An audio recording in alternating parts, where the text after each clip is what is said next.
Okay, this is the power steering cooler. The power steering fluid goes through here and here inside this cylinder, and lake water is pumped through that hose, through the cylinder, back up the other side. You see, I've got the water hose on both sides. Now I'm going to remove the hydraulic lines, which are these guys right here. Cut the hose off one side. Hopefully it'll be long enough. You can see right here. I'm going to cut that, get that off there. Okay, here is the unit. It's the intercooler for the power steering fluid. So if you don't pull this plug and get this thing drained very well, this is what happens. The water expands when it freezes. Here we go. And just pops this little solder joint apart. And I can't get one in time for my trip, so I'm going to repair this one. You can see I had to cut the hydraulic lines off. Water would go through here, cool it, and back out to the lake. Use one of these sandpaper grinding wheels and try and get this off. I don't think I should be too aggressive with it, but we'll see what happens. A lot of it off. Some of this is epoxy, corrosion, and solder. I'm going to try and heat it up with a torch. Get this to pop off of here. Clean that up and resolder it, hopefully. This side's not as bad, but I'm going to try and fix it as well. You can see the epoxy's just popped off because it wasn't prepared. There must have been oil under it or something. It didn't stick. It would just pop off. Okay, heated it up.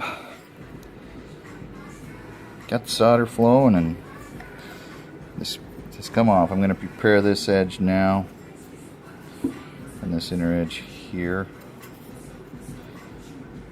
See if we can get this thing fixed. I don't know. It's not looking too good. Cleaned up. Look at the Dremel out. That bad boy. I'm not sure if I should get all that solder off or not. I think I should. I'll get that solder off so the flux will eat into the copper better. Probably need to do the same thing here. Anyway, you can see the lake water goes through these holes. The oil falls down around those tubes and comes out here. The lake water goes in and out there through the tubes, cooling the oil that is between the tubes. Okay, got her cleaned up as best I can. Yes. Fits on there fairly good. It's going to go right on there. We'll heat it up, solder it on. Hopefully it'll work. Apply the flux, plenty of it. With one hand, yeah, right. Anyway, I want to get plenty on there. Same with this.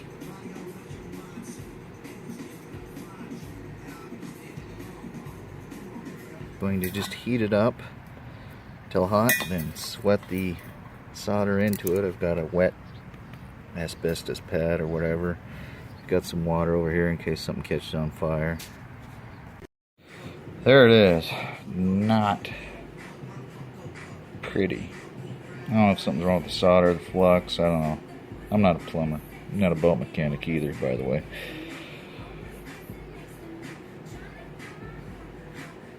I'm going to put a garden hose on one end and kink off the other end and put a little teeny bit of water through it so it has a little bit of pressure, and check this, see if it's going to pop off or leak.